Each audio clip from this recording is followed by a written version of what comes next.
got off the flight, bro, and had to come by and see you, man. As you know, just full time business owner. Now you've been teaching me a lot of things, man. But I always gotta come to you because you're my coach. You always have my back, my best interest at heart. So I just need help for real, for real. You know me, I'm just big on just getting the information that I need. So, in regards to growing and scaling, the coaching, the speaking, but then also, as you said, a service-based business, where do you think I should go with it? Yeah, right. So I think the first thing you should think about is what is it that you want to accomplish, right? Like what's the desired outcome, right? When you figure that out, maybe it's 20,000 a month, maybe it's 10,000 a month. You know what I mean? 100,000 for the year, whatever you want to do. You gotta first create what the desired outcome is. You know what I mean? Because if you say, hey, I want to make 10,000 a week, well then if that's the desired outcome, then we need to figure out a plan to get you enough leads for that service-based business that allows you to generate that amount of income. Got you. And when you talk about like leads, like, are you talking about leads as far as like text messaging, emailing, LinkedIn, like? Yeah, so when you talk about leads, right, it's like you get them wherever you can get them. Gotcha. But here's the problem that most people have. They get leads, one-off leads.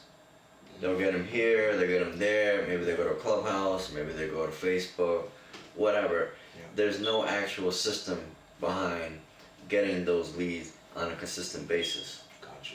And most people are not willing to invest in leads to get them at a consistent basis. Gotcha. So when you do start investing in leads, there's a lead cost. It becomes a lead cost, right? So say your leads cost you $1,000, but those same leads could generate you 3 times more. So you're making 3,000 for every 1,000 that you're spending, right? So and then as you get better qualifying the leads, systemizing the leads, your profitability actually goes higher. Because you know what you're looking for exactly. Now people get it confused all the time as to say, okay, where am I to get my leads? Even the biggest companies in the world, everybody pays for leads, marketing, right? And some people focus their marketing on some places, and some people let them spread out. So the bigger the company, the more spread out it is, because they've already basically, for one lead where they were getting all their sources, they burnt it out already. Gotcha. So they have to go to these other sources. They have to do TV, they have to do everything to get the word out. But if you have a service-based business that creates income and cash, you just need to find out a really good lead source, tap into that, and spend whatever you gotta spend to get those consistent leads from that lead source. Got you. That makes perfect sense. So one of the things that I'm seeing in the industry, bro, like the gap, or what I'm seeing the high level people do that's in the industry that I am, they have a signature program. And they're not working with somebody for a whole year. It's either like 4 weeks or 6 weeks. Because nobody has time to sit with somebody for a whole year, unless they want to, right? So I'm thinking of, creating a signature program to teach people, how to automate the process, how to book more business, lead generating, from the perspective of whether it's ad or just organic traffic. But man, like, what I'm saying? Like, I'm still like new to that. I've been doing this for years, but the business, like, I've never been really educated on the business side. So that's why I always come to you, because I'm like, yo, your greatest expense is what you don't know, right? And I'm the type of person like, bruh, you need help. Admit it. You know what I'm saying? Like, stop acting like you got everything all together. So for you, what I'm saying, what would be some wise advice that I can take as far as marketing a 6-week signature program? So the biggest advice that the biggest takeaway that you can get out of creating a signature program is really finding out who your customer is, who your client is, right? So if you go, I'm trying to help people lose weight. What people? Who? Is it rich people? Is it middle class people? Is it doctors? Is it lawyers? Who are you trying to help lose weight? Who? So when you focus on the who, if you go, okay, I'm only trying to help, let's say lawyers. I want to help lawyers lose weight. And why I pick lawyers? Because lawyers have money. which means you can charge more, right? Or what you charge them is compatible to what they charge their clients, so they understand. If you say, hey, the program is 5,000 or 10,000, a good lawyer charges their client 5 or 10,000. It's right in line with what they do. So it's not now. If you said to that same lawyer, say, hey, my program is $500, but he's charging his clients 5 or 10,000, 20,000, he's not gonna even listen to you, or she. They're not, because the pain point is not big enough. So in that instance, you just have to focus on who the customer is. Gotcha. Right, and most people don't do that. They shoot Facebook posts or Instagram posts, and it's whoever comes in the door. And it's like, all right, great, you're in. Yeah. Whereas the most successful businesses really focus on the who, and they key in on that particular client. And when they key in on that client, the next time they go talking to a similar client, like another lawyer or whatever, they can always revert back to, hey, we worked with this lawyer and this is how it happened. Oh, but this lawyer, we did it this way. And this lawyer and this new prospect client that you're talking to is like, well, wait a minute, he's worked with lawyers, I'm a lawyer.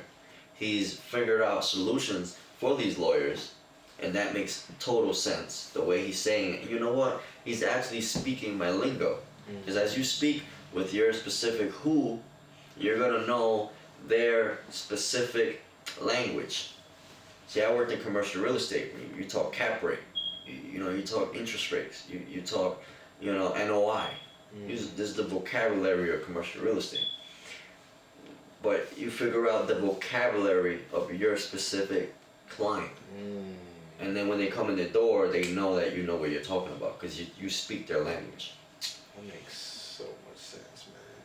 So, like I told you before, like, I'm bringing in money, and sometimes I'm now scared because, I'm gonna be honest, as a black man, I've never had this kind of income coming in on a consistent basis. So I'm like, I'm scared. I don't know what to do with it. So what would be your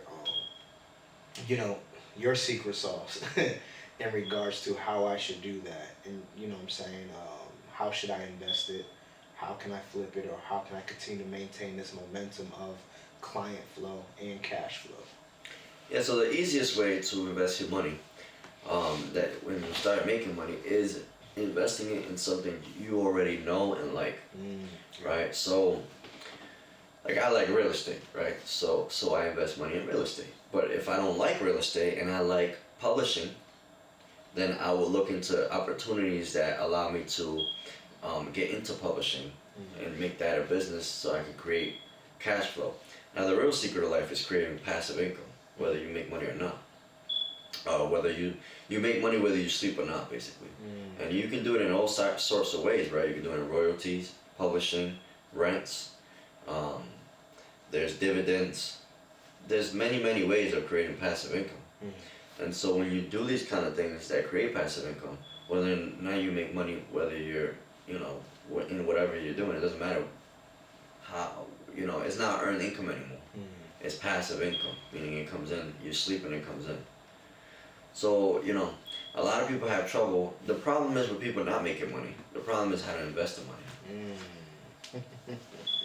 And so when you learn how to invest the money, then you know how to grow it. Right. When you get to that level, then you never worry about money. You just worry about growing it. Got you. Yeah, that makes sense.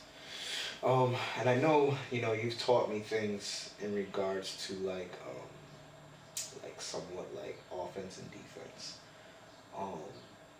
And just, you know me, like we're givers, right? We love to add value to people. Like how do you break that down? Yeah, so I have, when I like to talk to people about the finances, is either you can play offense or you can play defense, right?